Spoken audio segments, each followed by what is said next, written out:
Assalamualaikum warahmatullahi wabarakatuh. Shalom, salam sejahtera untuk kita sekalian. Perkenalkan, nama saya Alcituruni Lestarikin. Saya dari AK2 Program Studi Akuntansi. Di sini saya akan membahas mengenai perbedaan pendekatan ilmiah dan non-ilmiah.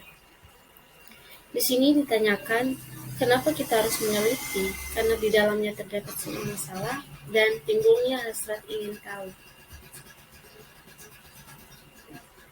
Di sini adalah pengertian pendekatan ilmiah dan pengertian pendekatan non-ilmiah.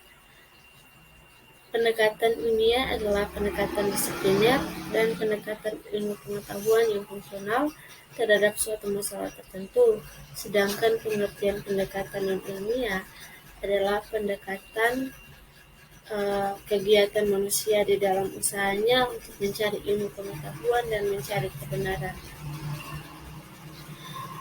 Selanjutnya, perbedaan pendekatan ilmiah dan non-ilmiah. Pendekatan ilmiah dibagi menjadi dua, yaitu pendekatan umum dan empiris. Di dalam pendekatan umum terdapat sikap, observasi, pelaporan, konsep, instrumen, pengukuran, dan hipotesis. Sedangkan di dalam empiris terdapat kritis, sistematis, terkontrol, objektif, akurat, valid, dan dapat diuji. Sedangkan pendekatan non-ilmiah dibagi juga menjadi dua, yaitu pendekatan umum dan intuitif. Di dalam pendekatan umum terdapat sikap, observasi, pelaporan, konsep, instrumen, pengukuran, dan hipotesis. Sedangkan di dalam intuitif terdapat tidak kritis atau menerima begitu saja, sambil lalu atau tidak terkontrol, terbias atau subjektif, ambigu atau maknanya terlalu berlebihan, tidak akurat atau tidak tepat, tidak valid, dan tidak dapat diuji. Selanjutnya adalah contoh kasus. Adi sakit selama seminggu. Jika kita menggunakan pendekatan ilmiah, maka Adi harus pergi ke dokter untuk pemeriksaan, tes laboratorium, dan Adi harus minum obat.